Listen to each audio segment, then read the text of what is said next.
Hello and welcome. Today, I'd really like to talk to you about my favorite NBA player right now, and that is Mr. Himmy Buckets Butler. That's a few of his names. And I'd like to discuss real quick the narrative that was surrounding him, perpetrated by the sports media. Number one, he's a cancer in the locker room. Number two, he challenges authority, challenges organizations, his teammates, his coaches. He's confrontational. He even said it himself. So it must be true. Those are the narratives that surrounded Jimmy Butler for a very long time in the league. He bounced around until he found a home in Miami. But before we get to Miami, let's talk about his adolescence. At the age of 13, Jimmy Butler was kicked out of his home by his mother because she didn't like the way he looked. Now, during adolescence,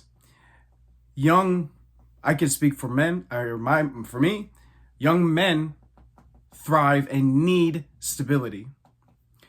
Being raised in a single mother household can be challenging at times, okay? And it's a challenge for the son or daughter, again, pretty much just speaking for us guys. But it can also be a challenge for the mother as well. And not every mother is equipped or can take on said challenge, which is why she would kick him out of the house because she wasn't equipped. And that's okay, because guess what? It made Jimmy Butler a ferocious competitor from a very early age. He had to fight and claw for everything. In high school, he did well. He's a very talented individual, much more talented than the average man. I mean, obviously he's 6'8". But he was doubted his entire career. He had to earn every single minute he played. He did not receive a full-time D1 scholarship at first. No, he attended a junior college in which there he had to earn his time, his minutes. And he did well at the junior college, averaging 18 points in that year. And of course, his calling card has been and still is his defense. So he's giving you 18 points on offense, and then on defense, he is a extremely tenacious force on the court. And this would attract a scout who would give him a scholarship to Marquette, which is a D1 program. And of course, given that opportunity, he of course thrived there. Because with individuals like Jimmy, even if you give him little crumbs, he will take it and get stronger. That's why people like Jimmy Butler don't go away. Let's see. So he had a great year at Marquette, and he was coached by Coach Williams. And it was the hardest coach team ever, right? So Jimmy Butler blows out a shoe one time in practice, and practice goes on as if nothing happened. So he's running around with one doggone shoe on and the other one is off. And that's just the way that it was. That was the culture in which that coach decided to coach a young, hungry Jimmy Butler. And it was so difficult that he even wanted to quit. And cats like Jimmy Butler don't quit easily.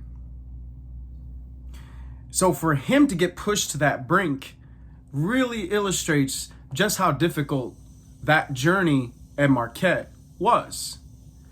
But again, that adversity that he faced would in turn make him stronger and better equipped for when he would eventually get drafted to the Chicago Bulls with the 30th pick. And again, doubted. His entire time he's been doubted.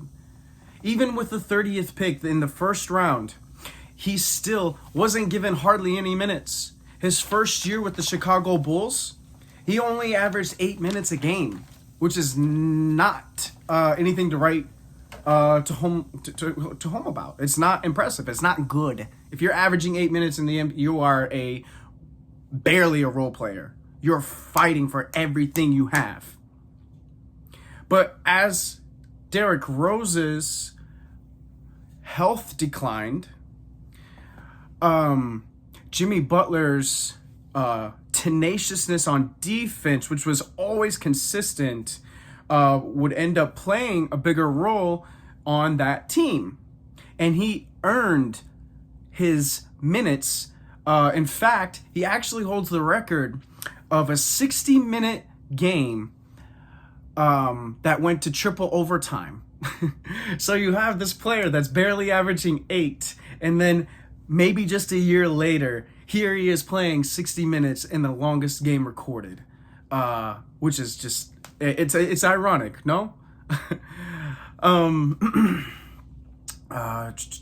So at the time, he was doing well. He was ascending. He was doing well. And the Bulls liked the progress, and they offered him a contract extension that they found suitable for his services.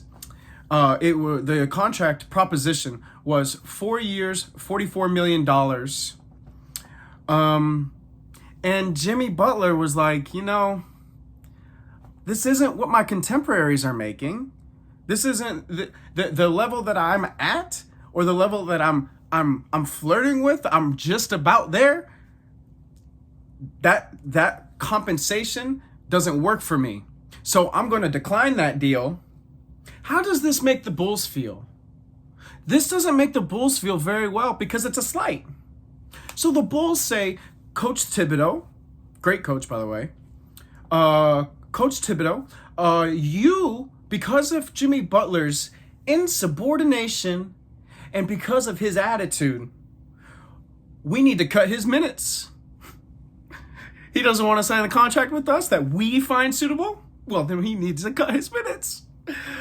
But fortunately for everybody, obviously the Bulls couldn't see it at the time because, Coach Thibodeau was insubordinate to the Bulls because Coach Thibodeau wants to win. And the best way of winning is having Jimmy Butler out there. So he proves himself on this year, and he wins most improved player. And guess what? Instead of 4 years at $44 million, he signs an extension, 5 years, $95 million.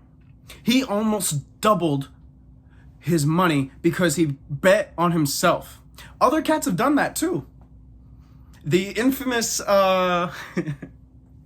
Dennis Schroeder did that similar thing with the Lakers, and he did not get the outcome was different.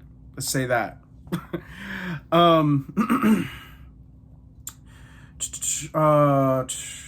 Giving all defensive. So he won most improved player. He bet on himself. Yeah. So, and with the declining core, and this was my favorite team at the time. This is how I knew about Jimmy Butler, because Derrick Rose and Joakim Noah were two of my favorite players growing up. I also love Dwight Howard too, but that's a whole nother situation, right?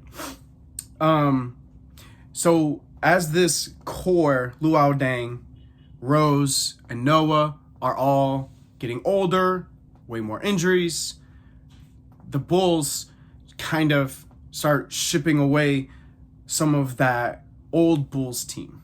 So Derrick Rose, Joakim Noah, and they would have wanted to move off Luol Deng, But gosh darn, that contract is was that was just a whole ordeal there.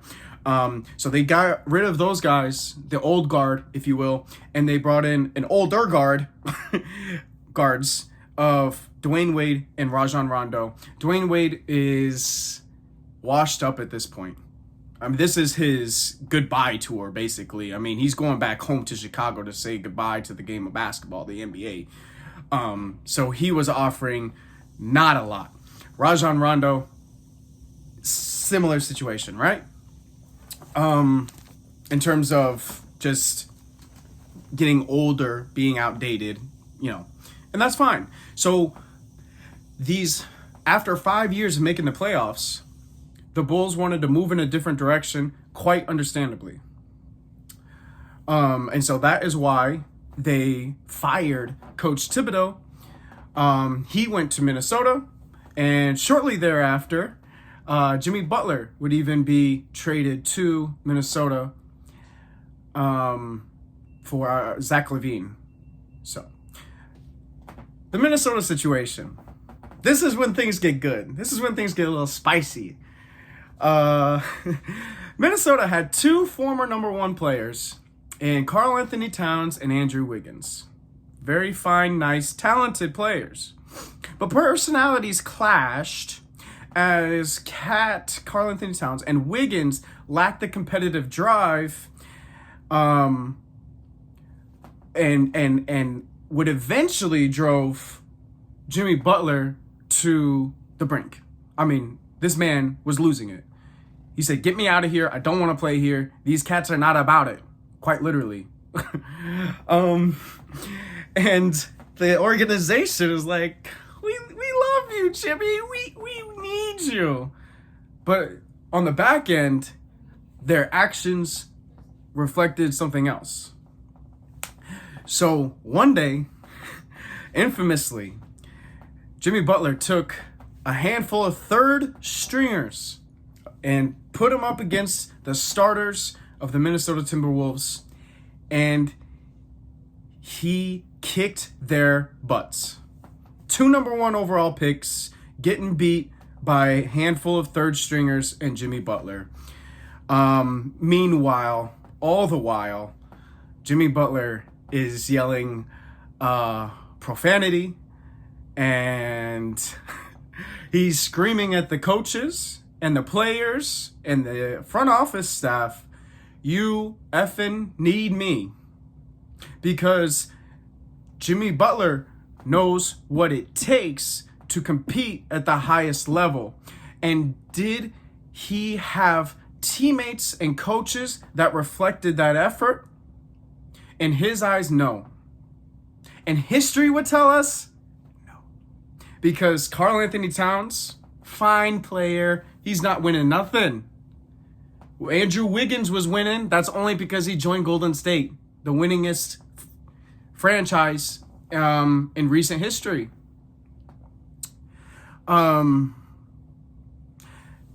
This was a display of public humiliation. Let's call it for what it is. Public humiliation. He humiliated every single person in that Minnesota locker room and front office. Because he said, y'all are trash. Y'all do not have what it takes to compete. And again, it looks like, he's kind of right. So, for some reason, who knows why, he got traded again to Philadelphia. What's going on in Philadelphia? Well, they have another number 1 overall pick in Ben Simmons. And of course, the young Joel Embiid. And they did well there. They did really well in Philadelphia. In fact, they got so close to the finals. It was just one little Kawhi Leonard bounce away from reaching the finals, in which, of course, Toronto would end up winning the whole doggone thing that year. So the point is that maybe could have been Jimmy Butler and the Philadelphia 76ers. And then that trajectory of that franchise is going to go in a completely different direction instead of where they are today, in which they made sure to take care of one individual or two individuals that Jimmy was just not buying into. Both of those individuals being Ben Simmons, who has showed no effort in improving as a basketball player, ultimately hurting his team, and eventually getting traded, and where he just simply doesn't play because of back spasms, mental health issues. He's not it. He's not it. That's it. He was right about Ben Simmons.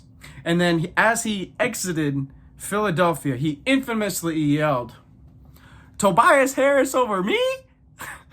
Yes, Jimmy Butler, of course it's going to be Tobias Harris over you. Most times in most organizations. Let me tell you why.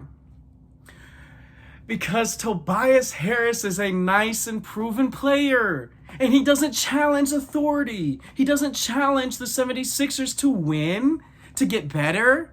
No. Tobias Harris goes to work, he picks up his check, and he goes home. That's winning to many, many people. But to individuals like Jimmy Butler, who's obsessed not with money, they're obsessed with winning in a competitive space. So he wasn't a fan of the Philadelphia 76ers infatuation with players that make the 76ers feel all good and warm and fuzzy inside. He wasn't a fan. So he's like, trade me to somewhere where I can win. That's culture is about winning. So he goes to Miami Heat. Now, what's in Miami? What's going on there? There's a story about Pat Riley. LeBron James is a free agent. After his stint in Cleveland, right? After his first several years in Cleveland, he becomes a free agent. Boom. New York says, LeBron James will give you all the fame and all the glory you could ever want. The brightest lights in the world are here, and you are going to be the biggest star. That's what New York's pitch was to LeBron James. Pat Riley's pitch to LeBron James was this. He took out a bag and he threw it on the table. And what was in the bag? Championship rings. What did LeBron James want at that time? Championship rings. Who ended up getting LeBron? Pat Riley. So now that's what the leadership and the culture looks like over here. We're about rings. We're not about making people feel good about each other, you know?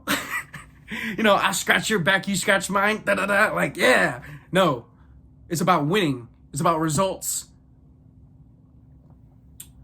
So that complements now what Jimmy's skill set is, what he offers, what he brings to the table. It complements that ferocious mentality that he has inside of him.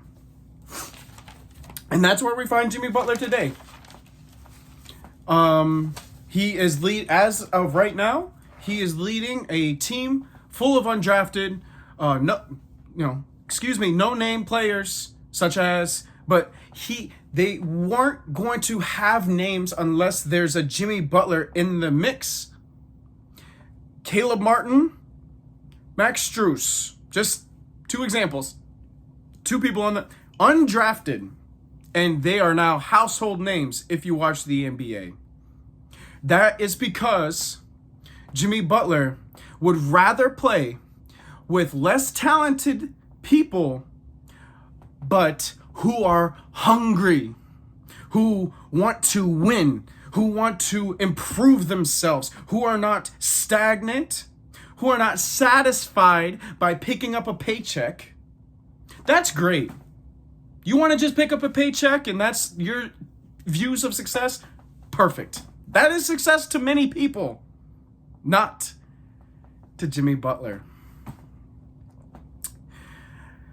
And so I want to circle back to those narratives.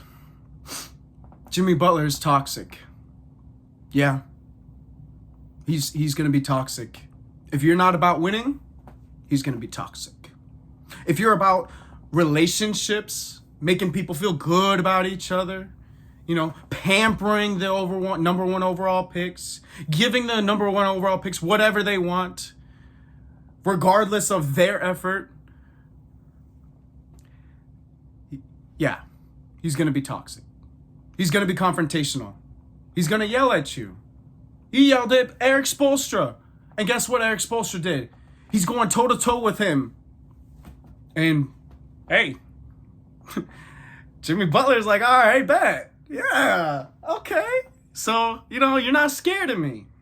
Everybody's so scared. Everybody's all freaking out. Oh, Jimmy's all these things. Maybe the reputation is well-earned, well-deserved.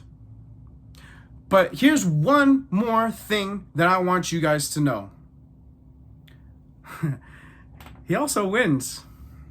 Every single where he goes, he wins. Chicago, playoffs, 5 straight years. Boom, okay? And probably a Derrick Rose injury away from getting, from making really deep playoff runs.